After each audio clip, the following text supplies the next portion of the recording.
شکوے ہر رشتے میں ہوتے ہیں۔ ہم خود مکمل نہیں ہوتے لیکن رشتہ مکمل چاہتے ہیں۔ عجیب رشتہ رہا کچھ اس طرح اپنوں سے، نہ نفرتوں کی وجہ ملی نہ محبتوں کا صلہ ملا۔ کچھ لوگ آپ سے اتنی ہی محبت کرتے ہیں جتنا وہ آپ کو استعمال کر سکتے ہیں۔ جہاں ان کا مفاد ختم ہو وہاں ان کی محبت بھی ختم ہو جاتی ہے۔ رشتوں کی قدر کر لیجئے کیونکہ پھر تصویریں کسی کی کمی کو پورا نہیں کر سکتی۔ غلطی زندگی کا ایک صفحہ ہے لیکن رشتہ پوری کتاب۔ اس لیے کبھی بھی پوری کتاب کو صرف ایک صفحے کے لیے رد نہ کریں۔ وہ جگہ چھوڑ دو جہاں تمہارے احساس اور تمہارے الفاظ کی قدر نہ ہو، پھر چاہے وہ کسی کا گھر ہو یا کسی کا دل۔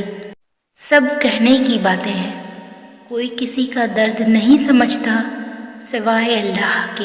میں نے دیکھے ہیں دل میں زہر رکھتے ہوئے شہد اگلتے لوگ۔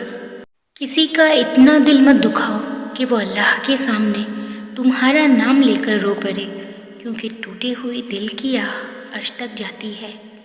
اگر آپ کے ساتھ ناانصافی اور زیادتی کی حد ہو جائے تو صرف اتنا سوچ کر خاموش ہو جانا کہ جو ذات اوپر بیٹھی ہے وہ بہت بے نیاز ہے۔ جب اللہ کو آپ کی زندگی میں اچھا موڑ دینا ہوتا ہے تو برے لوگوں کی حقیقت آپ کے سامنے لے آتا ہے۔ کچھ رشتے کرائے کے مکان کی طرح ہوتے ہیں، انہیں جتنا مرضی سجا لو، چمکا لو، دیکھ بھال کر لو، کبھی اپنے نہیں ہوتے۔ کسی کو معاف کر کے اچھے بن جاؤ مگر اس پہ دوبارہ اعتبار کر کے بے وقوف مت بنو۔ جو دوسروں کو عزت دیتا ہے اصل میں وہ خود عزت دار ہوتا ہے، کیونکہ انسان دوسروں کو وہی کچھ دیتا ہے جو اس کے پاس ہوتا ہے۔